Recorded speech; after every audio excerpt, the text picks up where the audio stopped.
Hello. I just got the message I can go live, but I haven't seen it go live on the screen yet, so I'm waiting for that. You have wandered into the Ineffable Genders of Good Omens, and I am Caspian. My pronouns are they, them. If you found me, I assume it's because you probably follow me on Twitter, and I'm Caspian the Geek over there. Or maybe you're following the R Side Zine on Twitter, or you're in the LGBTQIA fans of Good Omens. Still waiting for it to go live.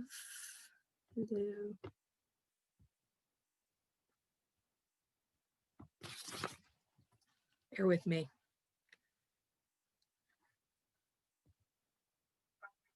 Ah, there it is. If you guys got a bit of feedback, I apologize. There's like a 20-second delay between what I'm saying and then what you guys are seeing. And so, hello. This isn't scary at all. If you have questions, there's supposed to be a tab for Q&A. I can see the chat right now. Oh, there's the Q&A. All right, I've got the Q&A tab open. So if you have questions, then shoot them into the Q&A tab. That's the one I'm going to have open so that if you guys start chatting like mad in the chat, it's not going to totally distract my little squirrel brain. So genders, good omens. I'm going to be talking mostly about non-binary genders because, of course, that's my area of specialty in regards to good omens. Just in case we have someone in the audience who does not know what non-binary is, a non-binary gender is someone who identifies as not male or not a woman. It can be a whole host of genders, from agender to bigender to gender fluid to gender queer. There's a whole list of non-binary genders, and I'm not going to go into them because that is literally more than a 50-minute segment. But if you are not a man and not a woman, you can identify as non-binary if you would like. You are not required to be trans to be non-binary. There's a lot of weird gatekeeping that goes on. You're not required to have dysphoria to be non-binary. To me, and from my experiences, euphoria is actually a better indicator than dysphoria. You don't have to change a thing about your presentation. You don't have to change your pronouns. You can look any which way and be non-binary. One of the things I say a lot is that a lot of people see me, they don't peg me as being non-binary. They just look at me and make assumptions. There's no right or wrong way to be non-binary. There's no looks, no specific way to be. And I'm going to say all this, and then I'm going to launch into, wait, this is why Good Omens is non-binary. And you guys are going to be like, wait, what? But hopefully this is all going to make sense by the end of it. The other thing that I do want to cover before we start delving into deeper is that, again, with all the non-binary genders, I am aware that some people have particular headcanons that Crowley is gender fluid and that Aziraphale is agender, or they might have different headcanons as to what they are. I'm not going to go into any of those as far as what their particular gender is, and there's a very specific reason for that. None of us can say definitively. I know agender people that change up their presentations. I know gender fluid people that tend to look the same no matter what's going on with them that day. We tend to look at Crowley and look at Aziraphale and project things onto them, but it's not necessarily what they are. And almost more importantly to me is that I see so many people and such a diversity of people taking strength from these characters. I don't want to take that from anyone and be like, yeah, Crowley is gender fluid, so you can't identify with him if you're whatever other gender you are. So I love all these headcanons, but I do see them as headcanons, and I'm going to leave them there and not go too in depth. And I'm not even going to tell you what my personal headcanon is, because I don't want anyone taking that and running with it. Any view of them is valid. Any view of yourself is valid. And if you take one thing away from this presentation, I hope that that's the one thing you take. Someone asked how I am in the questions, and I am nervous and jittery. and I probably need more coffee. So, um, the other thing I did want to cover, I guess, before we start going into the show itself, is that I see a lot of jokes about how Crowley and or Aziraphale just don't get gender. And I started really digging into research on this because the jokes always hit wrong for me. And the reason for that is because Crowley and Aziraphale are complete idiots. But the one thing that they do know is humans. That's the one thing that they understand. That's the one thing that they've been involved in for 6,000 years. And the one thing that has been around for 6,000 years is LGBTQ people in humanity. So those jokes always hit a little bit off to me because if you start looking back at history and start looking back at non-binary genders throughout history, we've always been here. I have to say that I am not a history scholar. I have done research. I've got a couple pages of notes that I would be happy to pass on to anyone who wants them. But I'm not a scholar and I'm not an expert on either gender or ancient cultures. One really important note to look at if you do start doing that research, be sure that you're not putting our modern views onto those ancient cultures and onto the indigenous cultures as well that have non-binary genders and all these really cool identities, because we tend to do that. We tend to try to take our world and impose our worldview onto historical things.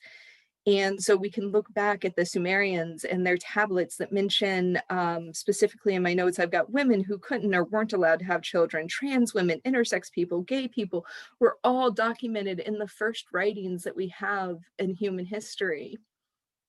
And we would tend to take our views and try to put our words and things onto that.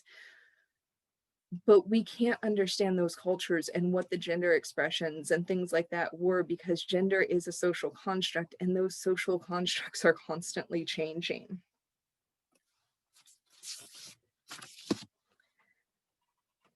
Someone's opening my door.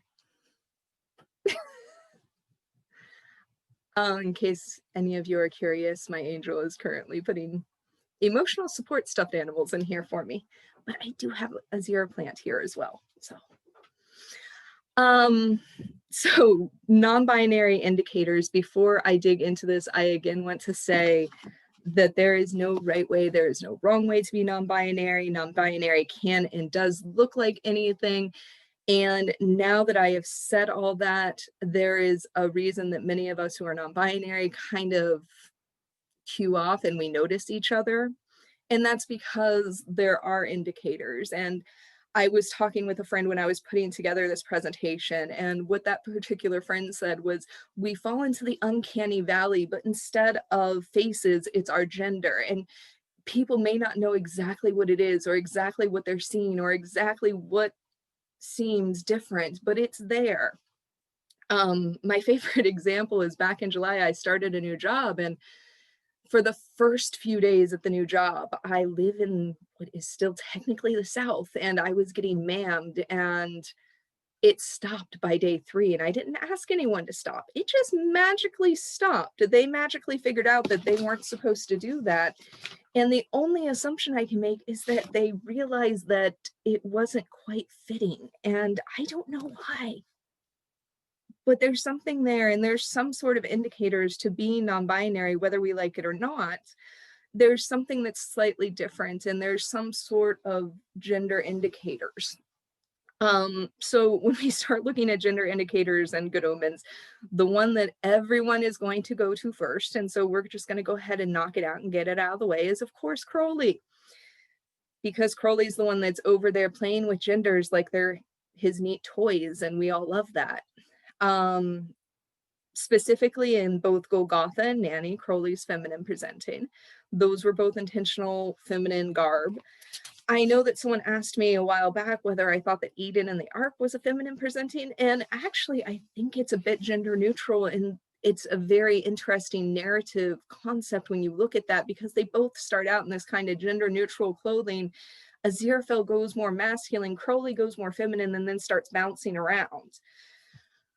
One of the looks that I think it's massively overlooked as far as being feminine is actually his Rome look. When you start looking again into the societal trends of the time, his hairstyle is actually a feminine hairstyle. He's wearing a feminine specific piece of clothing called a palla, and he's also wearing a laurel wreath, which isn't feminine, but we're all kind of like, Crowley, why do you have that on? There's no one celebrating you. There's no party going on.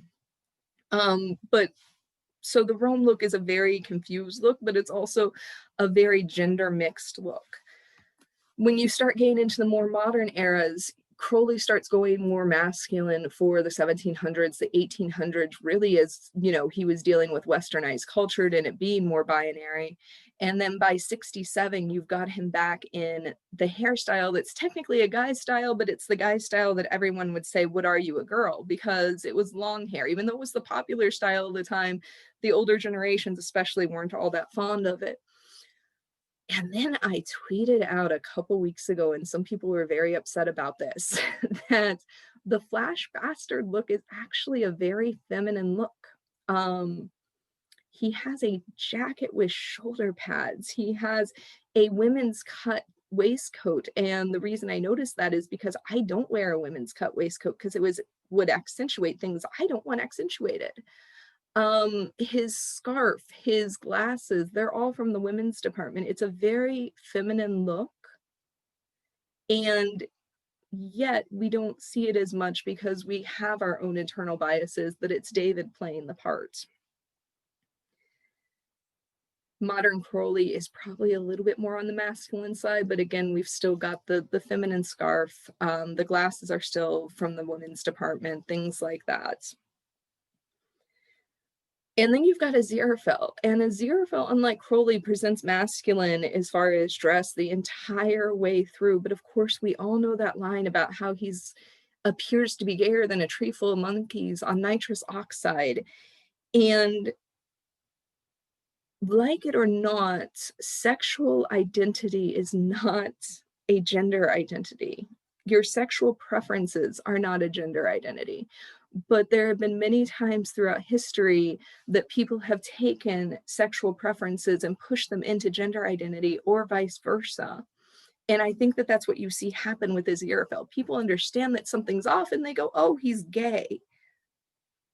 And I mean, he is, but also there's more to it than that. And again, back to being non-binary, you can present any way, you can look any way.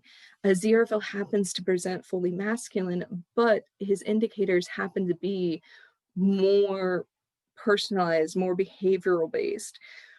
We all know that everyone thinks Aziraphale is soft. It's not that he's soft. He really isn't. I'm very strongly in the Aziraphale is probably the more dangerous of the two of them. But the strength that he has is a different sort of strength, and we overlook that because it's not what we would see in our society as a typical masculine strength. Of course, we've got the rest of the angels and demons. Beelzebub presents wonderfully androgynously. I love Beelzebub's outfit. There's never any pronouns used in the actual show for Beelzebub. Of course, after the fact, Neil did say on Tumblr that they could be Zizir, but there's nothing in the actual show, though in the script book she is used. The rest of the angels and demons, you've got Michael, who's cast with a female actress with a very feminine name. You've got Sandalphone's pronouns in the book being it, as opposed to being he or she. And then you've got one of my favorite aspects, which is that the demons aren't made prettier, depending on whether they're masculine or feminine. Dagon looks just as terrifyingly horrible as Hastur does, because it doesn't matter to them. It's not a priority to them. And then back to one of my other favorite things that I like to point out, and that despite all this and despite all the other indicators, Gabriel's non-binary, even though he's purely masculine in appearance. I think the only indication we get that something is slightly different is that he happens to like clothes, but he's still non-binary despite it all. And I know non-binary people who enjoy cosplaying him and, being him. And I think that there's a reason for that, and it's there whether we like to see it or not. Of course, once we get away from the angels and demons, we have pollution, who is an easy one because they use they, them pronouns. And while that's an indicator of being non-binary, it is not the only indicator out there. Again, you can use any pronouns and be non-binary. I feel like I'm saying this a lot, but it's really important. I also like that they use sir and they used able, seem, white for or for pollution, as indicators along with the they, them pronouns. And then one of my other favorites is that God seems to have a complete lack of any sort of gender. Aziraphale uses she, her pronouns for God. In the Ark scene, Crowley uses singular they for God. And it took me a while to pick up on that because at first I thought it was they as in heaven. And then Neil actually did a post about it. It really was an intentional singular they. And then, of course, Jesus uses father.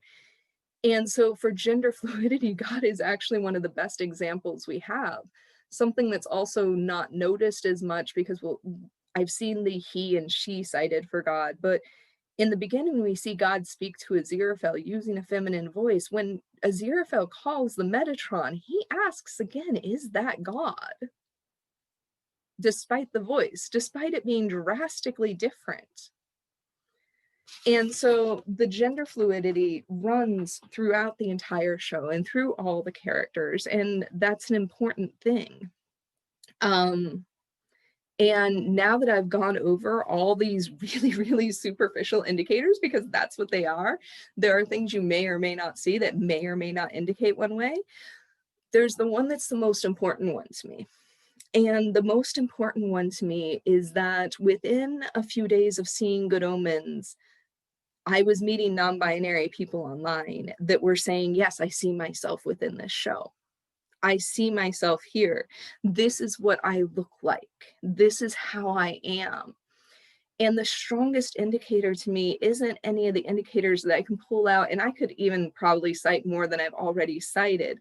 The strongest indicator was how many non-binary people related to these characters and the depth of how many different characters and how deep that relation went.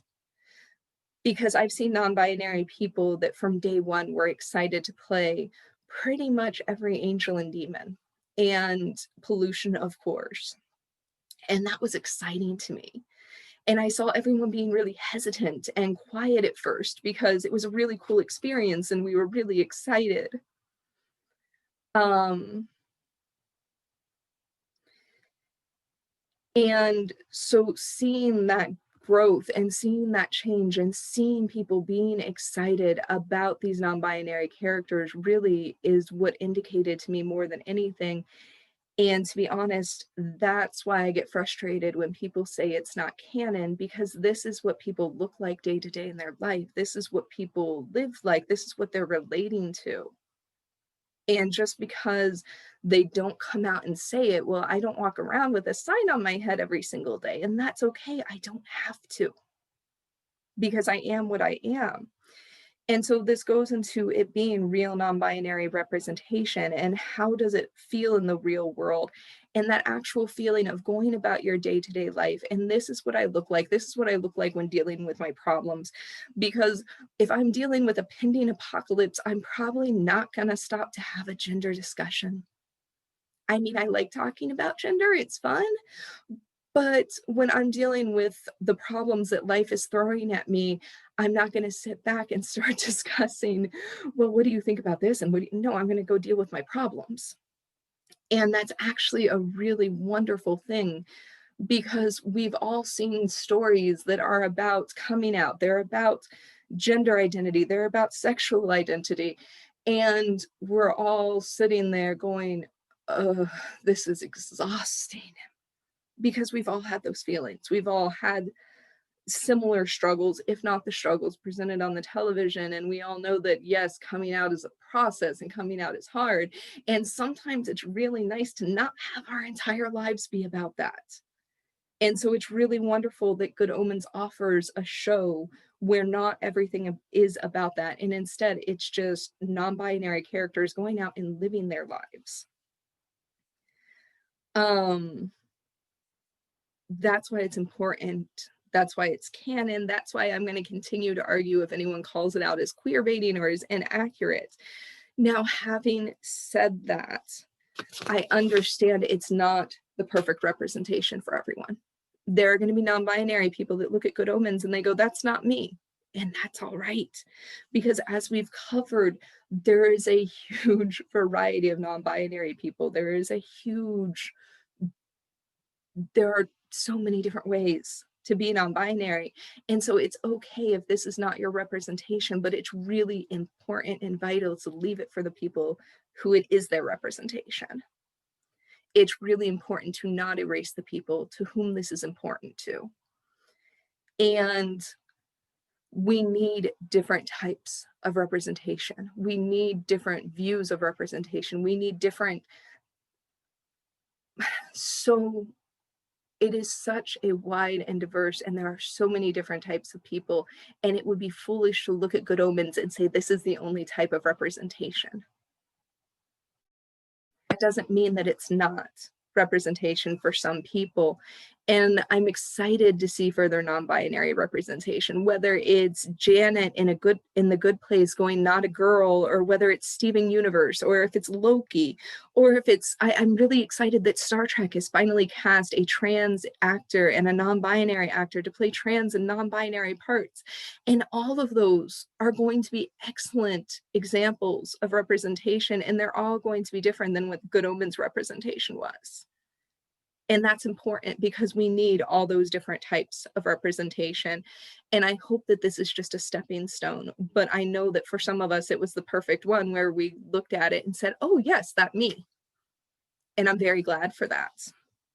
And I'm going to launch into some questions now. That's all the material I had. The first question I got via email was, how do you think the changes to God and pollution in the show related to the overall presentation of gender? And I kind of covered this a little bit, but I think that the changes to God and pollution laid the groundwork for the rest of the world. Because having a non-binary and a gender fluid God lays the groundwork that the rest of them can be. And being so outright and forthright with pollution's gender lays the groundwork about it can be. Okay, there are a lot of questions. Let me see if I can address some of these. So I'm just going to go in order. The first one I'm seeing is, as a non-binary person, it bothers me a little bit that fans tend to use non-gendered pronouns for bees, but not for other secondary demons and angels. I wonder if it's because they look more androgynous. Do you have thoughts on this? I wrote an entire fan fiction where I use nothing but neo-pronouns for almost all of the angels and demons I introduced. I think it's important that we use non-gendered pronouns.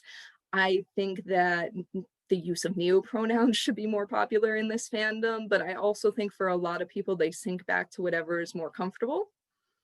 I'm not going to lie, I will actually nope out of reading fan fiction and things like that if I see she pronouns for bees, because I'm just like, no, that's not the one for me. That's not where I'm going to be comfortable.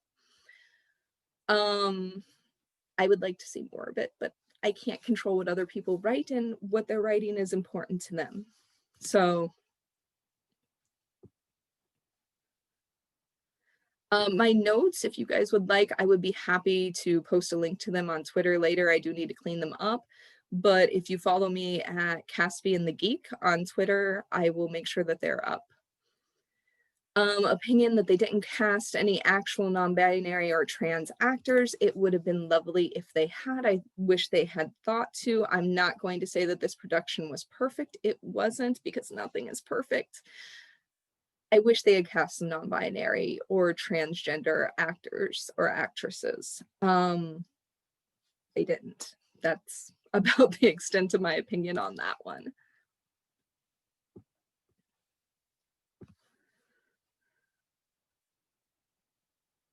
Helen said that I generally write Beelzebub with she, her pronouns because it's important to me to see that kind of female character rep, and I always felt that was fine as personal preference, but now it's such a big part of fan, and I'm beginning to worry about hurting people with it. I've definitely run into a few people who think that Beelzebub uses they, them canonically, and I'm deliberately misgendering them. It'd be interesting to know my take. I just said a couple minutes ago, I know about a fix that have she, her, and I don't think that you're trying to intentionally misgender people. I don't think that, because we don't technically have a canon for it. We don't technically have anything in canon. I don't think it's malicious. I just think that for me, I tend to prefer things that are written by other non-binary authors and things like that. And so that tends to be my preference. Either way, there's such a wide, we all know that there's so many different type of fics and there's so much different art, and no one is required to like any and all of it, and no one is required to cater to a certain audience. You're doing all this for free. And while I'm up here and have a couple minutes, all of you fiction creators are completely amazing. Just for the record, all of you artists are completely amazing. I am regularly floored by the talent in the Good Omens fandom. I look at it in amazement. I have been in so many fandoms, and the Good Omens fandom has just such a lovely and wonderful level of talent, and the diversity in it is so important. And so if what you're most comfortable with is using she, her, I'm not going to tell you to stop. I'm just, you might get a different type of audience depending on what it is that you're looking for. Ah, no, I lost my place. Shoot. Do you think the show handled the idea of the name changes very well, like Aziraphale correcting himself when he started to say Crawley instead of Crowley and then switched it flawlessly, drawing no attention to it? The only time that I get mildly annoyed is the scene with the knights, and that's because it's been hundreds of years. Aziraphale, why are you screwing up? That's the only time. But I love Aziraphale's flawless correction in Rome, especially because if you all know someone who's changed their name, I have changed my name. I promise you, that's how I want you to correct yourself. I want you to correct yourself by saying, oh, wait, this name, and then just moving on. I don't want this big, long, drawn out apology. I don't want anything else. And that's very accurate to me as far as what happens. The only time it drives me a little crazy is in Nights, because again, I know that it's just the next scene we see, and that's probably what they were thinking. And I'm like, but it's been how many hundreds of years? Aziraphale, you know what his name is.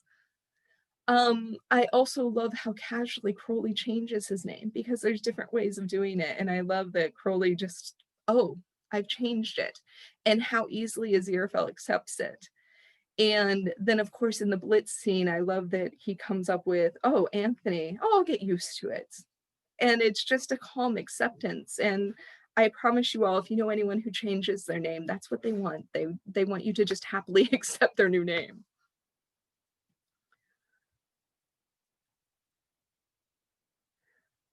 Just a few days ago, I had a conversation with friends about the case of Gabriel specifically, and how there seems to be less of a process of secondary supernatural characters played by male actors is not being a binary gender. Do you think that's accurate? And why do you think that happens? Gabriel's non-binary. I think that the entire world, to be honest with you, does not see many assigned male at birth people that are non-binary. I think it's something that's drastically overlooked. I think that the general appearance of non-binary that like the wide world is starting to see, in to the extent that they do see it, is someone who is assigned female at birth and now looks androgynous. And that makes me sad, because I know people who are assigned male at birth and they're non-binary and they're just as valid. And so I'm kind of waiting for the world and for casting and for everything else to catch up with what reality is. But it's just going to be a little bit of time to get there, I think. That's all the questions. Are you guys done? Is there anything else? Should I start talking about how pretty Aziraphale is? Because that was my backup plan. He's very pretty. I really love Aziraphale's curls. I'm a sucker for curls. Should I click over to the chat and see? Oh, there's another. Oh, is that a question? I can't tell. Yes, there. Any favorite Good Omens images behind you? That one's coming from my angel. That's hilarious. Not behind me because my favorite one's out in the living room. Sorry.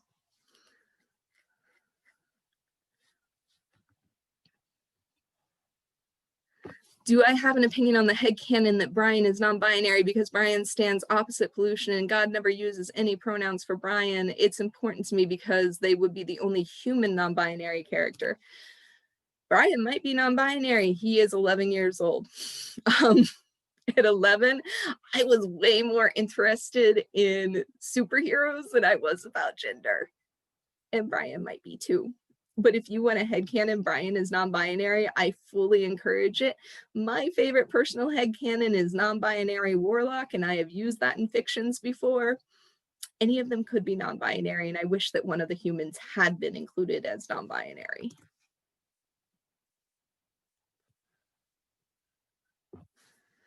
Do I think Gabriel and Sandalphone's toxic masculinity plays a role in people defaulting to he, him? I do. I have this very strong headcanon that Gabriel was the one who started the whole God uses he, him. Yeah. And I don't even know that he did it on purpose for toxic masculinity. He just looked at society and was like, oh, this is strong and powerful. I'm going to use he, him. And that's what Gabriel based his appearance and things like that off of, was what our societal views were of what was supposed to be the strongest and the best. And I'm not sure what that says about us, but I do think that the toxic masculinity and the fact that they're playing into that does result in people using he, him as opposed to it. I am a cis person who wants to represent non-binary existence respectfully in my writing. Any tips that you have? The problems or the pitfalls that I see most cis people falling into is that your presentation does not need to match your pronouns. Crowley can be dressed as Nanny and use he, him pronouns. Crowley can be in Golgotha, use he, him pronouns. So I see a lot of people try to match up the pronouns in the presentation. That's not something that's necessarily needed. I see a lot of people put a little too much emphasis on it, because to Aziraphale and Crowley, it seems clear to me that it's not a major part of who they are, as far as it's a major part, but it's not the biggest focus for them. They just kind of accept it, which is very lovely, because I would love if people just started accepting me for being non-binary instead of it being a huge part of who I am. I think the biggest tip I would have is read some stuff by non-binary authors. There's a lot of us in the fandom. I know I've tagged some of my fics as non-binary author, and I probably should go back and tag more of them, but find some non-binary people, talk to them. If you can find someone who's non-binary who can sensitivity read for you, that is absolutely a lovely process. I think I posted on Twitter before, yeah, I did, that I had someone sensitivity read this program for me before I even came out to say everything, because I wanted to make sure that I wasn't slipping into things. And that's me coming at it as a non-binary person. It's always good to have a second set of eyes on things. Learn, research, talk to people. That's the best thing that you can do. Get to know people. Would you compare Aziraphale's hair more to a dandelion or a cloud? Oh, I think dandelion fluff. Very dandelion fluff, but I'm very, very fond of dandelions. They are my favorite flower. So, well, one of them. Can I talk about Ineffable Wives? Presentation is usually feminine, but it doesn't have to be. I have tweeted about this one before too, to mixed reactions. You can take a picture of modern Aziraphale and modern Crowley, and that is Ineffable Wives. They are Ineffable Wives in that photo because they're non-binary. They can be anything they want to be. There are times where it irks me that the Ineffable Wives have become a slang for femme presenting, because it doesn't necessarily have to be that way. And I think I just kind of take it as, well, this is a thing that happened in the fandom, and out of all the things in the fandom, this is one thing that just kind of makes me squick a little bit, and there are worse things to squick about. I don't mind the feminine presentations. I mind the assumptions. Again, I think that I just said, you know, with the fic question, presentation doesn't have to match gender, and the fact that we, and I do this myself, so we all have these internal biases that we want that presentation to match gender, and that we instinctively do that to a certain degree. But it's really important to note that Aziraphale and Crowley are ineffable wives, even when they're completely masculine presenting.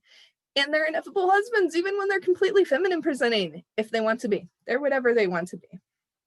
And that's a really, really beautiful thing.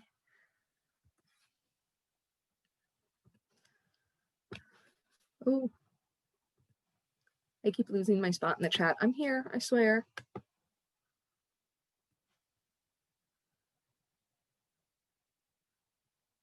I probably could have been hitting answer live to all of these as I was answering.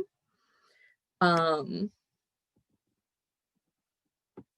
it probably would have resolved them for me, and then I wouldn't be losing my spot. How do I think the ability of angels and demons to change their anatomy influences the reading of gender around the characters? We place way too much emphasis on anatomy and gender.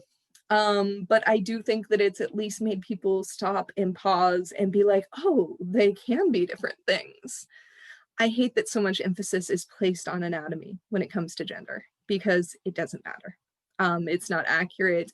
Just like pronouns don't matter, anatomy doesn't matter towards what your gender presentation or your gender is.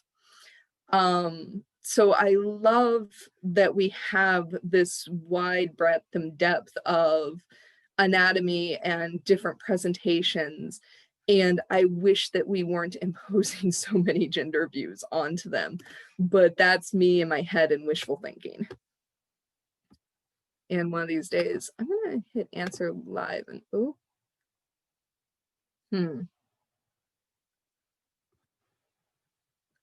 No, that didn't make it go away. Scrolling, scrolling, scrolling.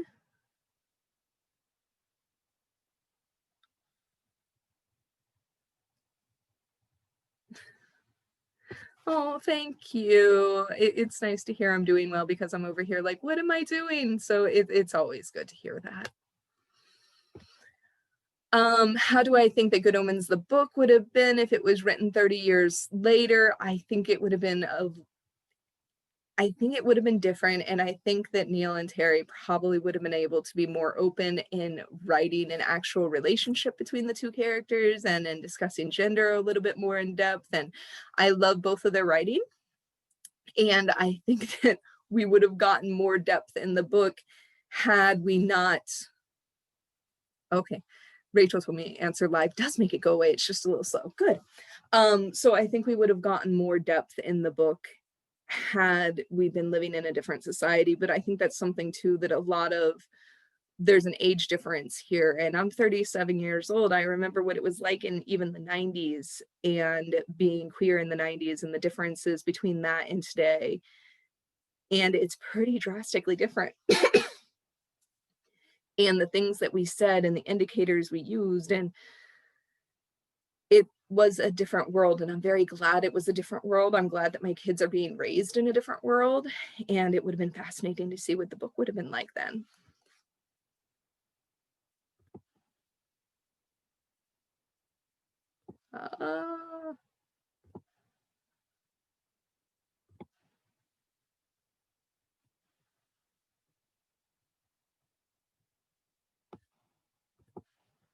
Scrolling through questions. I'm hitting answer live to a bunch of them to see if I can make them go away, but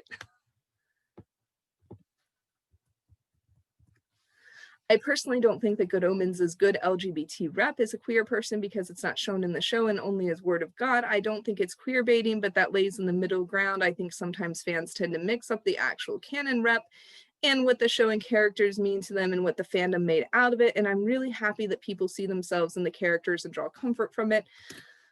I think I covered this briefly, but I will say again, just because you don't see the representation there, or because it's not representational to you, doesn't mean that it's not to someone else. I have heard wonderful things about Steven Universe. I cannot get into the show. I've tried a couple times. But I understand that it's fully representational for some people, and some people take huge comfort from it.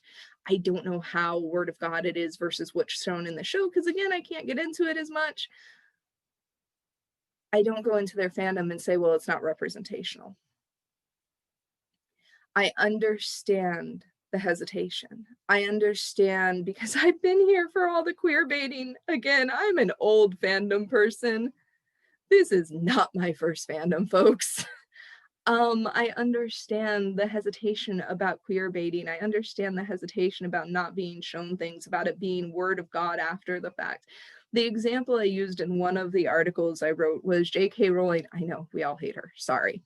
Said that Dumbledore was gay, but we had no canon indication. To me, that's queer baiting. To me, that's incorrect.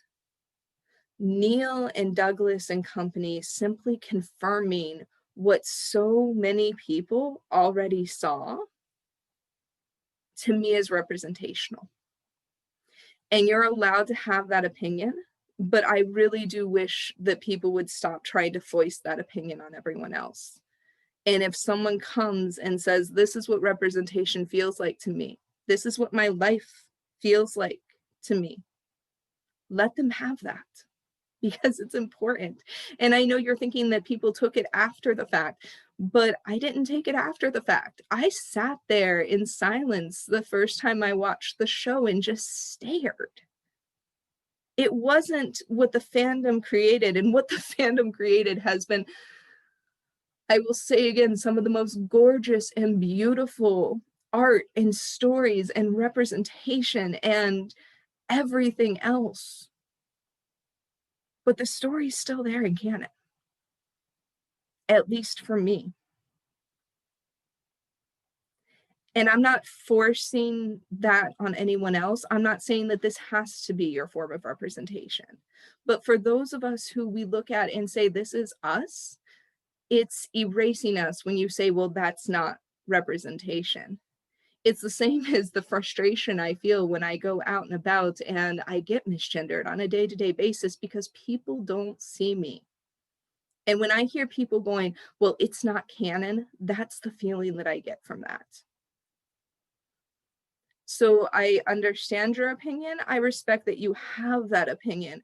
I would ask that you be careful of other people's feelings and of other people's representation and of the people who are here and who are saying, this is me. Not the fan and creations, not all the beautiful artwork. This is me.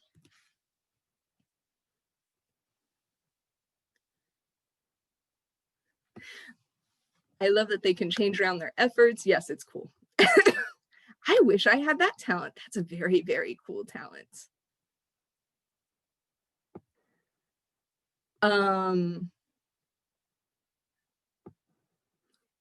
Ineffable partners is always a good one to go with because it's always just true, even though you don't think it. Yes, I tend to use ineffable partners myself.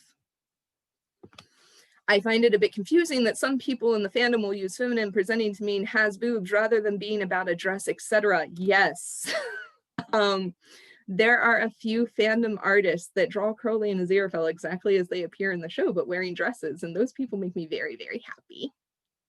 I just getting that off my chest. If you're out there, and I know that you all know who you are, it makes me very happy to see feminine presenting Aziraphale that's just happening to wear a dress, or feminine presenting Crowley that's just happening to wear a dress, as opposed to needing to have certain anatomy. We'll put it that way.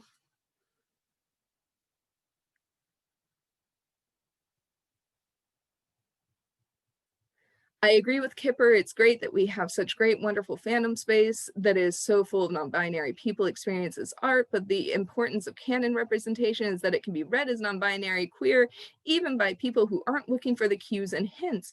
Do you think there is an issue in the canonical representation? I think that it's a different sort of canonical representation, and I think part of it is because it is based on a book that's 30 years old. And I'm going to get back into dating myself and saying that life during the 90s, you didn't just come out and say, I'm non-binary, I'm queer, I'm this, I'm that. it wasn't safe to do so necessarily, not that it's necessarily safe these days. There were other indicators. There have always been other indicators. And if you look back at the history of being LGBTQ and what it looked like to the greater society, I think it's drastically different than what it's become in even the last 10 years. And that's a wonderful thing. I'm very happy that it's different. But I don't think that it means that this isn't canon because it doesn't happen to look the way that certain people think it should look.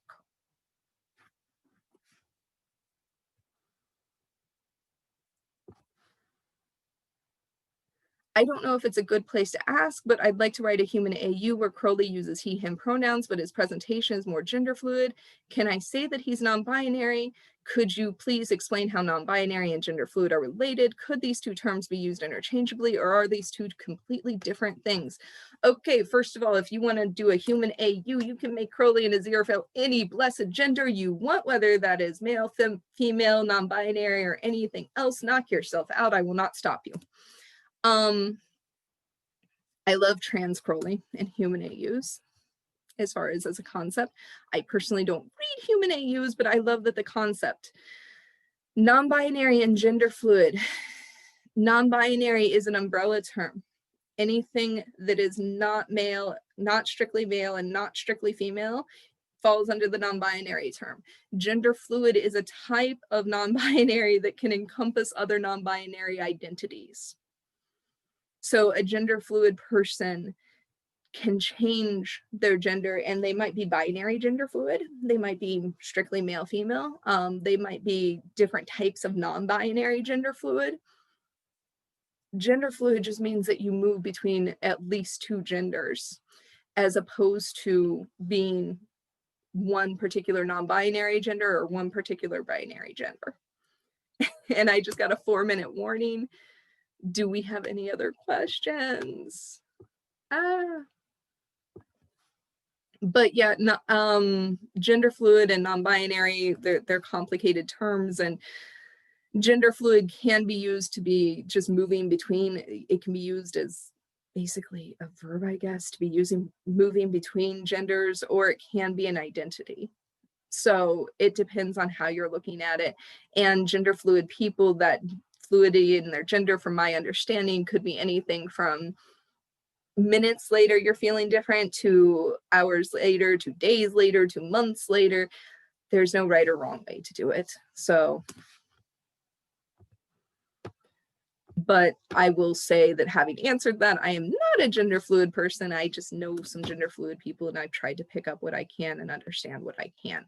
I can answer about my own gender identity, but it gets complicated when you're talking about someone else's. I'm still trying to figure mine out. It's complicated. This has been a wonderful panel. Thank you. Yay. I'm glad you enjoyed it.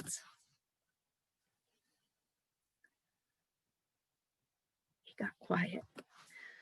All right.